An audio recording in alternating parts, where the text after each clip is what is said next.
restaurant où on se sent ailleurs, où certes il y a des codes de notre patrimoine, des moulures. On est en fait dans la première pièce, c'est une pièce qui est assez masculine, qui est recouverte toute de boiseries, qui sont en chêne brossé. Alors elle paraît très classique, mais finalement les boiseries sont coupées, sont interrompues, donc il y a cette espèce de fracture qu'on ne sent pas forcément du premier regard, mais qui donne une certaine modernité. Tous les fauteuils sont dans les noirs et les blancs, donc assez masculin. Ensuite on passe dans cette deuxième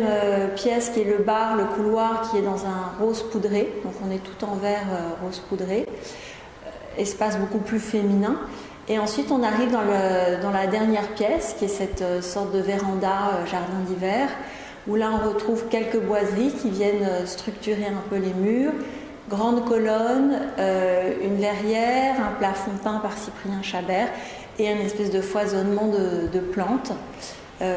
pour vraiment se sentir un peu ailleurs, un peu dans le Singapour des années 30. Pour le café Arcurial, qui est donc une deuxième expérience, un décor in situ, donc encre de Chine sur papier marouflé, qui évoque en fait une forêt totalement fantasmagorique. On a souligné les murs juste de banquettes très symétriques en cuir noir, et tout d'un coup, en fait, pour passer dans la deuxième pièce, on a cette espèce d'arche de palmiers qui nous transporte dans un autre univers, plus jardin d'hiver à nouveau, avec beaucoup de plantes, des grands miroirs, des banquettes et cette petite couleur jaune acide qui